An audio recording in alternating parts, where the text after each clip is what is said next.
y daremos pie a la charla con la que vamos a cerrar este simposio, no sin antes dar opción a las preguntas después de la participación de la doctora Rosana Pelayo Camacho, quien nos va a dar la charla de investigación de acción en leucemia infantil. La doctora Pelayo, bueno, ella ya han escuchado que es quien en buena medida a varios de nosotros nos tiene aquí involucrados de manera más activa en esto de tratar de hacer lo mejor posible y poner a disposición nuestros talentos diversos para tratar de controlar el cáncer que en edad pediátrica se puede presentar en nuestro país. Ella es la titular de la Unidad de Educación e Investigación del Instituto Mexicano de Seguridad Social, tiene maestría y doctorado en Ciencias Biomédicas con especialidad en Inmunología por parte de la UNAM, hizo una estancia postdoctoral en Inmunobiología en el Oklahoma Medical Research Foundation en Estados Unidos, es nivel 3 dentro del SNI, es miembro del Consejo Científico del Programa Internacional de Ciencias de la UNESCO, también es miembro de esta academia, expresidenta de la Sociedad Mexicana de Inmunología y vicepresidenta del Comité Mundial de Educación de la UIS. Es miembro del Comité de Moléculas Nuevas de COFEPRIS, vocal propietaria de la Junta de Gobierno de los Institutos en la CENSINSAE, fundadora del primer laboratorio de investigación translacional de precisión en citómica del cáncer infantil y entre muchos otros tiene el reconocimiento a MIF a la trayectoria médico-científica en el campo de salud. Doctora Pelayo, como siempre, un honor poder tener la oportunidad de escucharla. Adelante. Muchísimas gracias, gracias a todos por la paciencia de esperar hasta el último momento. Gracias por esta invitación a la doctora Lourdes Arriaga. Me honra estar aquí, especialmente por el panel, porque no solo son los líderes de opinión de mayor conciencia social que yo conozco, son extraordinarios investigadores, extraordinarios médicos y hoy a cargo de muchas de las decisiones del país. Entonces me siento muy halagada por compartir este foro con ustedes. La doctora Marta Zapata, pues nuestra máxima autoridad que tiene hoy una gestión muy vinculante, ¿no?, para la salud infantil y basada en colaboraciones. Por supuesto, nuestra invitada, la doctora Farina Reguín, que ustedes acaban de escuchar con un programa sin precedente para dar esperanza siempre. Las oportunidades no terminan, la cura no es suficiente y las oportunidades tampoco. Y pues desde luego el doctor Juan Carlos Núñez y la doctora Arriaga, pues que han hecho el mapeo de la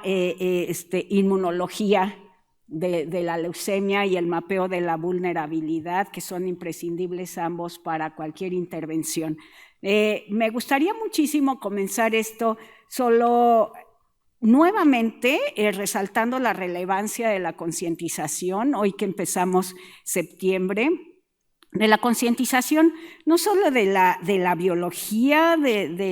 única e irrepetible de cada niño que está sufriendo episodios de leucemia y de sus familias, de la concientización de la vulnerabilidad y también de la concientización del daño evitable a través de la ciencia, a través de estrategias colectivas de prevención, de predicción, de participación. Los que estamos aquí somos en gran medida responsables de lograr una ciencia resolutiva, cercana y relevante para la sociedad,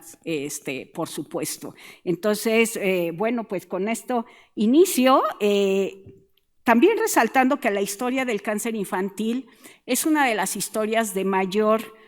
éxito en términos de la medicina moderna. Es una historia de moléculas, es una historia de células troncales, es una historia de nuevas terapias, ¿no? Que a partir de los años de 1940, en donde empezó la quimioterapia, Sidney Farber nos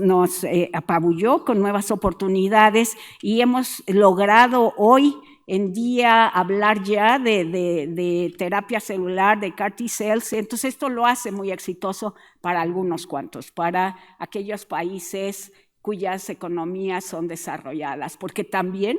no solo es una historia de grandes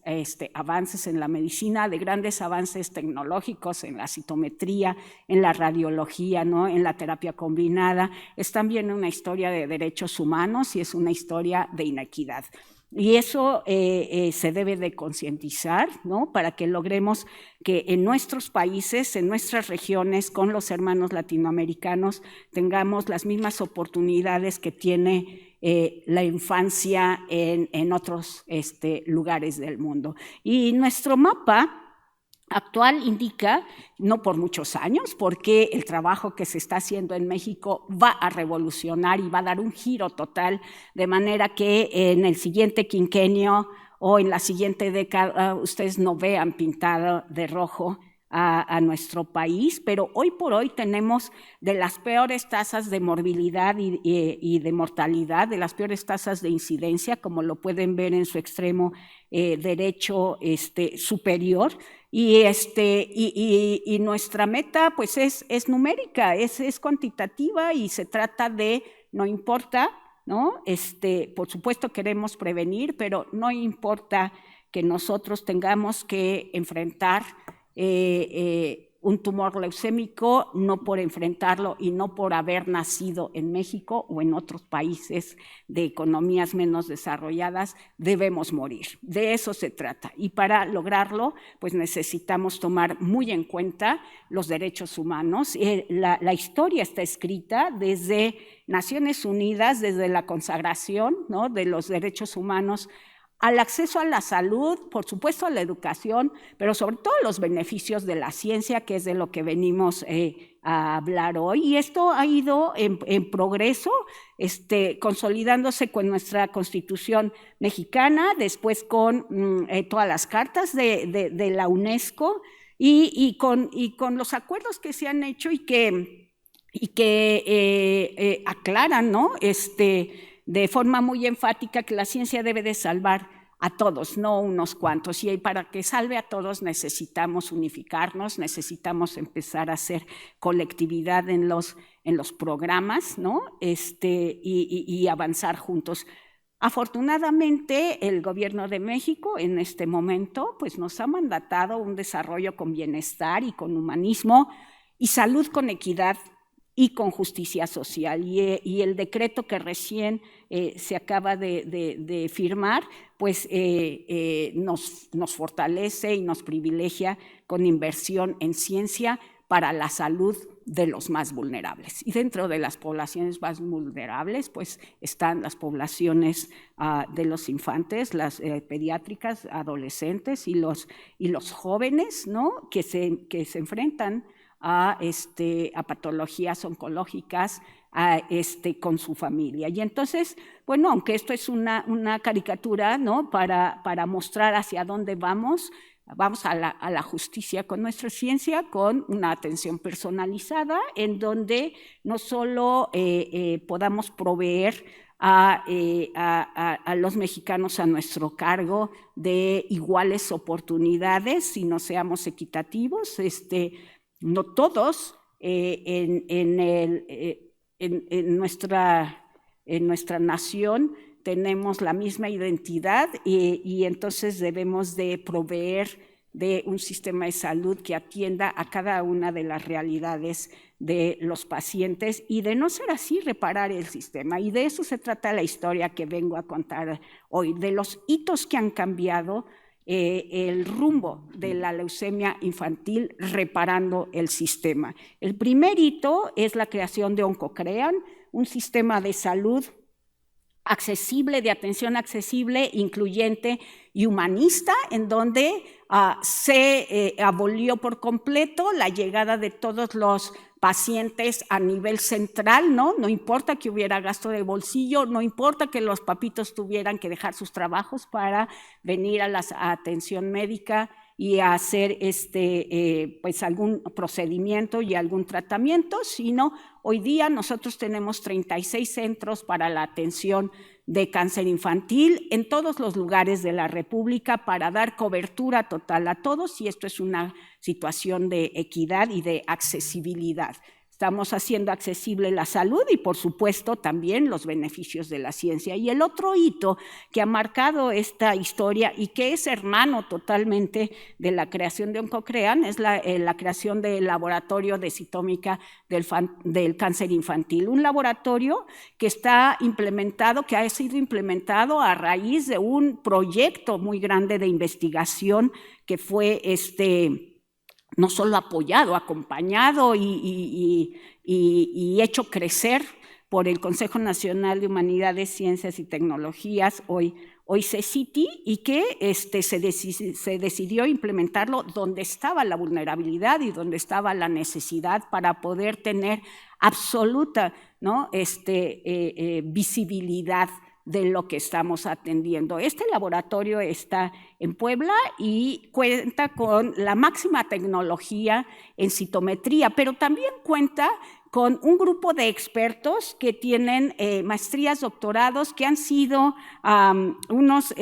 apasionados de la ciencia, pero también apasionados del servicio, el servicio público y el servicio para la humanidad. Y entonces esta combinación ha hecho que hoy haya oportunidad diagnóstica para todo el país, porque el mismo laboratorio ahí a nivel rural atiende a todos los centros del país, 29 estados, solo algunos de 3 de ellos tienen su propia provisión de diagnóstico y de pronóstico, y sobre todo de citómica de microambiental, que es la insignia de este laboratorio. Hay una oportunidad diagnóstica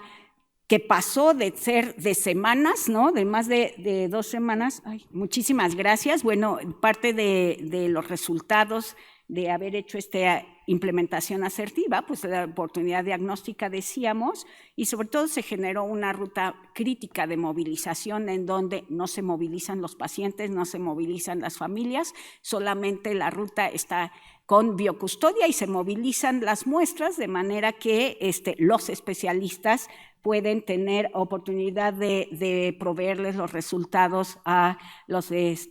médicos tratantes en cualquier lugar de la República de forma remota. Y por supuesto se ha atendido mucho más de lo que uno esperaba, ¿no? Por las tasas de incidencia reportadas, y entonces esto ha dado lugar a tener la cohorte más importante de la región marginal que conocemos, que ha presentado el doctor Juan Carlos Núñez, y que hoy nos permite con ellos, ¿no? Generar propuestas de nuevos tratamientos, generar propuestas de aquellos que pueden ir a trasplante hematopoyético, etcétera.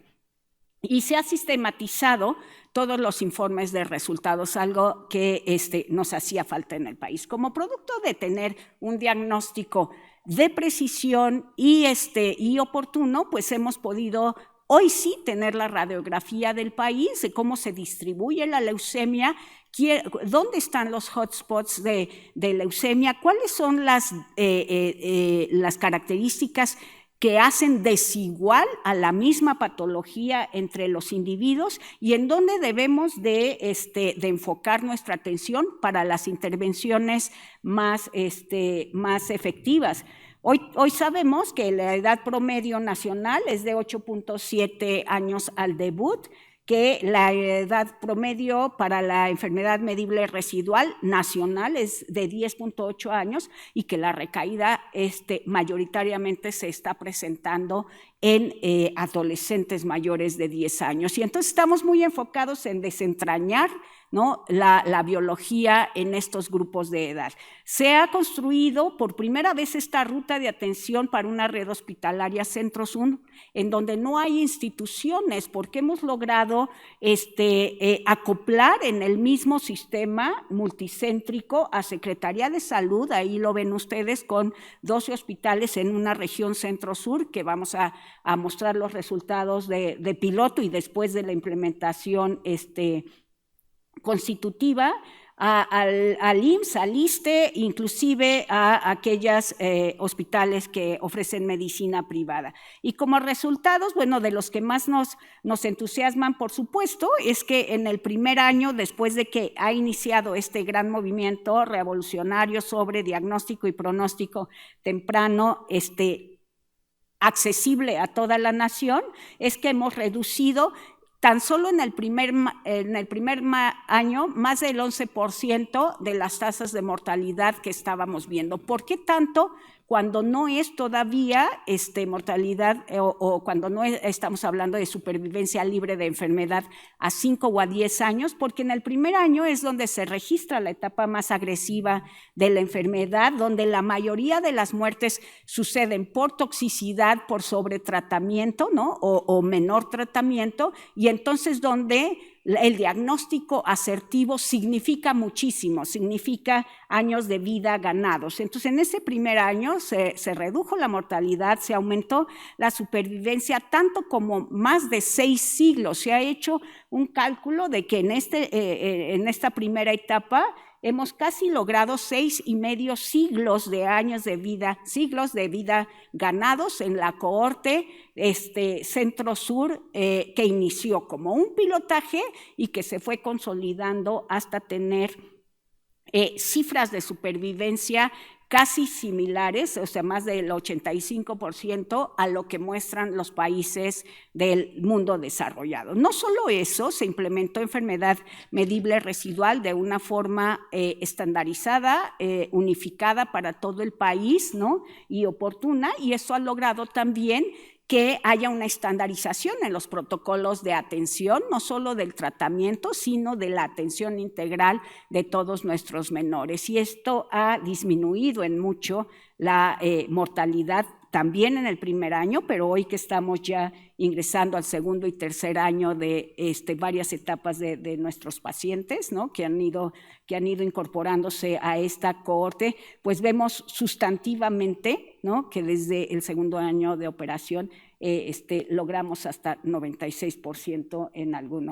algunos lugares. Entonces, la combinación del diagnóstico temprano, por supuesto, de la principal prueba pronóstica en todo México, ¿no?, sistematizado, pues genera años de vida ganados. Y decía yo que la insignia de este nuevo laboratorio es la citómica del microambiente, porque todos aquí sabemos que no basta con minimizar un tumor por detener su proliferación, ¿no?, por erradicarlo momentáneamente. Si no se erradica, ¿no?, los efectos patogénicos del microambiente, aquella célula en formación que vaya a crecer a partir de las células troncales tendrá una inducción, ¿no?, continua por parte del microambiente, que puede llevarla nuevamente a expresar, a manifestar genes de riesgo, y esto hacerle recaer a nuestros menores. Entonces, tener hoy propuestas para la medicina, para atacar, ¿no?, el microambiente que coexiste con los tumores, es uno de los objetivos principales del laboratorio, y para ello estamos utilizando citometría de masas. Es el primer citómetro de masas que se aloja en Latinoamérica, y estamos tratando de maximizar su uso para entender toda la biología desde una forma integral. Y esto, por supuesto, no podría existir si no hubiera una gestión en la Coordinación de Investigación en Salud que tiene esta perspectiva, que tiene un enfoque de integración de todos los elementos en las patologías, no solo genocentristas, sino los genes, la epigenética, inclusive los inductores del macroambiente para poder hacer medicina de precisión, considerando que cada uno de los individuos, ¿no?, que están bajo nuestra responsabilidad son únicos, son irrepetibles y que para poder erradicar o por lo menos darles más oportunidades tendremos que entender todo el ecosistema patogénico por el que están pasando. Y en la coordinación de investigación, hoy el programa tiene al centro al paciente y alrededor todas las características de su patología para hacer desde una forma multidimensional, ¿no?, impactado. Y desde esta filosofía, pues los resultados haciendo citómica microambiental, lo que nos han arrojado es que haciendo un mismo diagnóstico, si hablamos de leucemia linfoblástica aguda, ¿no?, de células del linaje B, o si hablamos de leucemia mieloide aguda, del linaje mieloide, por supuesto, podemos todavía subagrupar dependiendo de múltiples parámetros. Las moléculas que expresan en el tumor, pero también la realidad, ¿no?, biológica de los individuos y el entorno ambiental en el que se están desarrollando, hasta incluir también el estilo de vida. Y entonces cuando hacemos inteligencia artificial para poder subagrupar a los diagnósticos, nos damos cuenta que hay uno o dos diagnósticos que tienen mucho mayor riesgo relativo desde el debut, desde el onset de la enfermedad, de presentar después enfermedad medible residual. Y ustedes pueden ver aquí en el clúster número 5, en donde están leucemias que a lo mejor pensaríamos de riesgo estándar, leucemias linfoblásticas agudas de células B, que presentan una identidad de mayor riesgo para tener enfermedad medible residual y posteriormente recaída. Estamos muy enfocados en entender la biología de esta enfermedad, repito, desde la perspectiva de complejidad. Y para ello hacemos uso de citometría de masas, en donde cualquier huella es importante, desde las huellas que denotan, ¿no?, los procesos de diferenciación celular, las huellas que denotan el ambiente inmunológico en el que se está desarrollando ese tumor y las huellas que me permiten identificar las características de los nichos hematopoyéticos que están coexistiendo en el tumor. Y entonces, de esta forma, estamos en busca de nuevos parámetros para ofrecer a la doctora Bonifaz aquí y que tengamos implementación de nuevas pruebas diagnósticas para beneficio de nuestras poblaciones. Ha hablado el doctor Juan Carlos Núñez de algo importantísimo. ¿Hay clusterización o no? Siendo las leucemias, el cáncer infantil y sobre todo las leucemias patologías que representan solo del 1 al 3% del cáncer en el mundo y también en México, estas debieran de estar aleatoriamente ubicadas en el territorio. Pero cuando vamos a ver, con ayuda de todo el equipo de estrategia e impacto de la Unidad de Educación e Investigación, vamos a ver localización de los casos y por supuesto con el grupo de epidemiología que dirige el doctor Núñez, lo que vemos es que en las inmediaciones de la cuenca del Alto Atoyac, como él ha presentado, se encuentran clusterizados el mayor número de casos y no solo eso, el número de casos de peor pronóstico, mientras que si vamos a Oaxaca hay más aleatorización, es decir, no hay una agrupación y entonces está por supuesto, la gestión actual de la Secretaría de Salud y nosotros también, nuestra Dirección General, muy interesada en desentrañar cuáles son los inductores ambientales para lograr proponer el cese de exposición a esos inductores. Voy a pasar esta diapositiva porque ya se ha explicado que más del 40% de los casos de peor pronóstico residen alrededor de la cuenca del Alto Atoyac. No es el único hotspot, pero es nuestro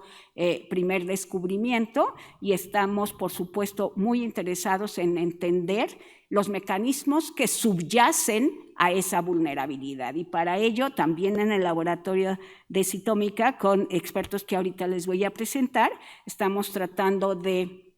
discernir qué ocurre en este nicho hematopoyético leucemogénico cuando se ve impactado por metales pesados, por arsénico, por cadmio o cualquier otro metal pesado de los que ya hemos hablado como inductores de exposición ambiental. Y lo que ocurre es que los metales pesados actúan como elementos proinflamatorios, microinflamatorios, en donde hay una elevación de citocinas proinflamatorias, pero sobre todo tenemos una elevación de elementos especies reactivas de oxígeno y también tenemos daño directo al DNA. Entonces, no solo el microambiente tumoral, sino también el tumor está haciendo un asa de retroalimentación, ¿no? Cuando se ve impactado por elementos del ambiente que pudieran cambiar el rumbo, ¿no? Aún bajo condiciones de tratamiento. Eso es lo que en este momento estamos modelando en el laboratorio. ¿Qué ocurre cuando coexisten estas exposiciones y los tratamientos? Bueno, obviamente la propuesta es que su capacidad de respuesta será menor, ¿no?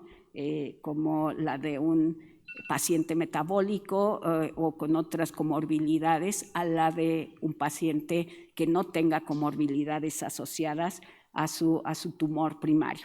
Y finalmente, quisiera decir que el tener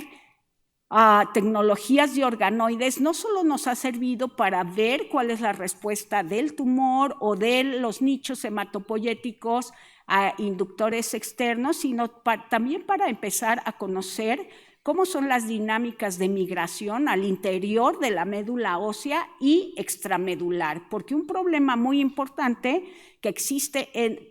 las recaídas es que las células tumorales, ¿no?, empiezan a migrar mucho e infiltran sitios tan importantes para la vida, como son el sistema nervioso central, cerebro, las gónadas, los testículos y, por supuesto, pulmón en los niños. Y entonces hemos utilizado estos sistemas